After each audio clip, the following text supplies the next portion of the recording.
사랑하는 새벽나라 친구들 반갑습니다. 여러분과 함께 말씀을 나눌 이호준 목사입니다. 많은 사람들은 주인공으로 살아가고 싶어 합니다. 세상의 미디어나 슬로건도 우리에게 다른 사람 눈치 보지 말고 오직 너 자신을 위해 살아. 내가 내 인생의 주인공이야 라고 말합니다. 요즘 세상에서 내가 나의 삶의 주인공으로 사는 일은 하나의 미덕처럼 여겨집니다. 그런데 오늘 성경을 보니 내가 내 삶의 주인공이 되지 않아도 위대하고 훌륭한 인생을 살았던 한 사람이 등장합니다. 그 사람은 자신이 주인공이기를 포기하면서 어떻게 위대한 인생을 살 수 있었을까요? 오늘 여러분과 함께 나눌 말씀의 제목은 주인공은 따로 있다 입니다. 오늘의 말씀은 요한복음 1장 19절에서 28절입니다. 예루살렘의 유대 사람들이 제사장들과 레위 지파 사람들을 보내 당신은 누구시오? 라고 요한의 정체를 물었을 때 요한이 한 증언은 이렇습니다. 그는 거절하지 않고 고백했습니다. 나는 그리스도가 아니요. 그들이 물었습니다. 그러면 당신은 누구요? 엘리야요? 요한이 대답했습니다. 아니요. 그러면 그 예언자요? 그가 대답했습니다. 아니요. 그러자 그들이 말했습니다. 그러면 도대체 당신은 누구요? 우리를 보낸 사람들에게 가서 대답할 말을 좀 해주시오. 당신은 자신을 누구라고 생각하오? 요한은 예언자 이사야의 말로 대답했습니다. 나는 주를 위해 길을 곧게 하라고 광야에서 외치는 사람의 소리요. 보냄을 받은 유대 사람들 중에는 바리새파 사람들이 보낸 이들이 있었습니다. 그들이 요한에게 질문했습니다. 당신이 그리스도도 아니고 엘리야도 아니고 그 예언자도 아니라면 어째서 세례를 주시오? 요한이 대답했습니다. 나는 물로 세례를 주지만 여러분 가운데 여러분이 알지 못하는 한 분이 서 계시오. 그분은 내 뒤에 오시는 분인데 나는 그분의 신발끈을 풀 자격도 없소.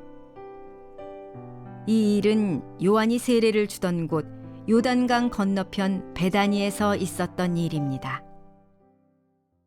오늘 본문에는 세례 요한이 등장합니다.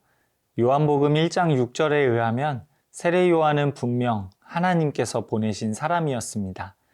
하나님께서는 세례 요한에 대한 분명한 비전이 있으셨습니다. 그런데 오늘 본문을 보면 세례 요한의 이웃들도 그의 특별함을 알아봤습니다. 그리고 그에게 그가 메시아인지 엘리야인지 묻습니다.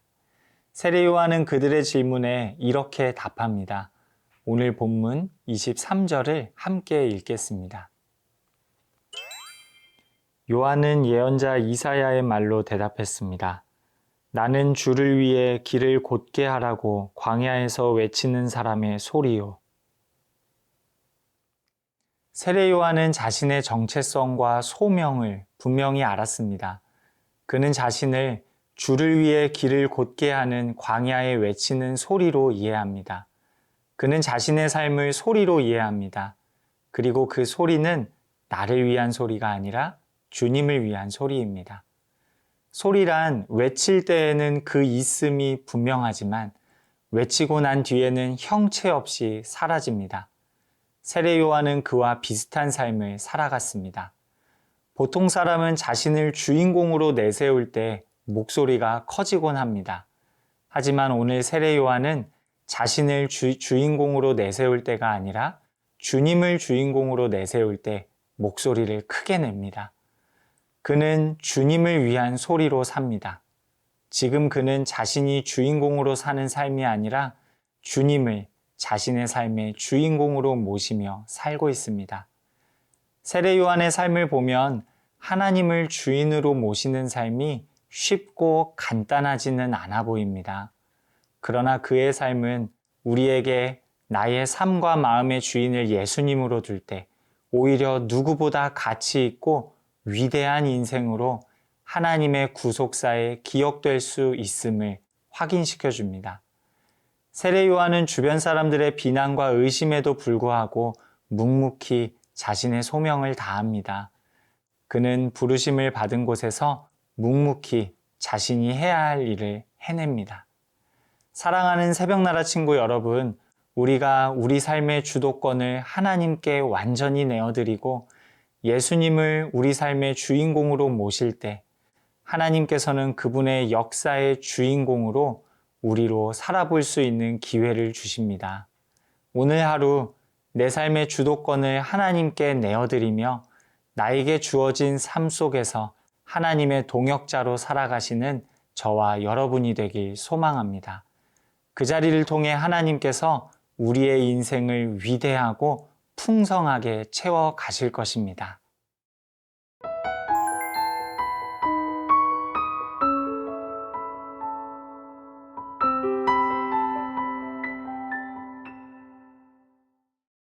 유대 바리새파 사람들이 세례 요한을 찾아옵니다. 그들은 세례 요한이 무슨 권한과 자격으로 세례를 주는지 궁금해합니다. 그들의 질문에 대해 답할 때 세례 요한은 자신을 주인공으로 내세우지 않습니다. 자신의 자격이나 능력을 논하면서 스스로를 증명하는 데 목소리를 내지 않습니다. 그는 세례의 자격을 논하는 질문에 대해 예수님에 대한 증언으로 답합니다. 그리고 스스로 예수님과 자신의 차이를 이렇게 표현합니다. 오늘 본문 27절을 함께 읽겠습니다. 그분은 내 뒤에 오시는 분인데 나는 그분의 신발끈을 풀 자격도 없소. 세례 요한은 자신이 예수님의 신발끈을 풀 자격도 없다고 말합니다. 당시 문화에서 신발끈을 풀어주는 행위는 한 가정의 종이 주인을 위해 수행하는 일 중에 가장 보잘것없는 일이었습니다. 가장 보잘것없는 일인 만큼 가정에서 가장 낮은 종에게 맡겨진 임무이기도 했습니다. 지금 세례 요한은 자신이 예수님의 신발끈을 풀 자격조차 없다고 말합니다. 말하자면 자신은 예수님을 주인으로 모시는 종들 중 가장 낮은 종이 될 자격조차 없다고 고백하는 것입니다. 세례 요한의 모습을 통해 우리는 예수님을 삶의 주인공으로 모시며 살아가는 사람의 고백을 듣게 됩니다. 그는 그의 삶의 주인이 누구여야 하는지 분명하게 알고 있습니다. 그렇게 예수님을 주인으로 모시는 그는 세상의 평가와 의심으로부터 자유롭습니다. 세상이 세례 요한에게 그리스도인지 엘리야인지 선지자인지 물을 때 그는 흔들리지 않습니다. 엘리야라고 답하면 훨씬 더 큰 존경과 박수를 받았겠지만 그는 자신의 부르심의 자리를 정확하게 알고 있습니다. 사랑하는 새벽나라 친구 여러분, 우리는 우리 삶의 주인공을 예수님으로 모실 때 가장 빛나는 존재들입니다. 우리가 스스로 삶의 주인이 되려 할 때 우리는 점점 더 세상의 평판과 타인과의 비교로 지쳐갈 것입니다. 오늘 하루 예수님을 삶의 주인공으로 모신 자답게 나는 낮추고 예수님을 높이며 하나님의 은혜를 누리는 저와 여러분이 되시길 축원합니다. 하나님 아버지, 지난 시간 나 자신을 내 삶의 주인으로 여기며 살아왔던 저를 회개합니다. 예수님을 내 삶의 주인으로 모시며 새롭게 살아가는 제가 되게 해주세요. 예수님 이름으로 기도합니다. 아멘.